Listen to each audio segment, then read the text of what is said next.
જેને નમે છે ઇન્દ્ર વાસુદેવને બલભદ્ર સૌ, જેના ચરણને ચક્રવર્તી પૂજતા ભાવે સહુ, જે ધર્મ તીર્થંકર ચતુર્વિધ સંગ સંસ્થાપન કરે, મહાતીર્થ સમ એ સંઘને સુર અસુર સૌ વંદન કરે.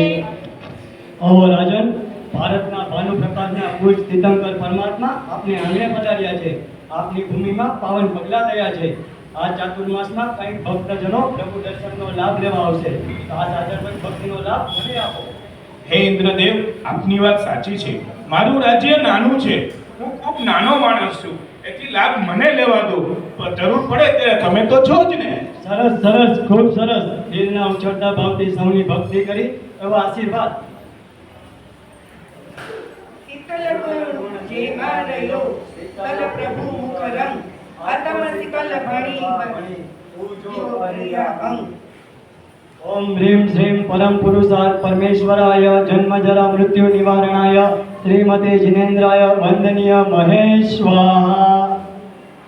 પ્રભુ, આપના જન્મ નક્ષત્ર હસ્તોત્તર નક્ષત્રમાં ભસ્મગ્રહ સંક્રાંતિ થવાનો છે.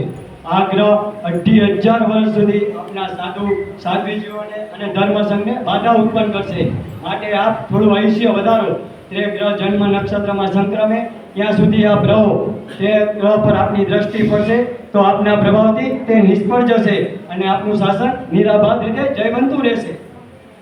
હે સકેન્દ્ર, આયુષ્ય વધારવા કોઈ સમર્થ નથી. વિષમકાળના કારણે તીર્થને બાધા થવાની જ છે. વિષમકાળના કારણે અત્યારે ભસ્મગ્રહ ઉદય થઈ રહ્યો છે.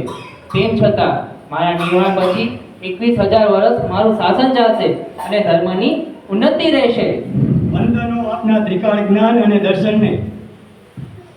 અરહમ શ્રેષ્ઠ મંગલ છે, અરહમ મહામંગલ છે, અરહમ ઉત્તમ મંગલ છે, અરહમ પ્રથમ મંગલ છે.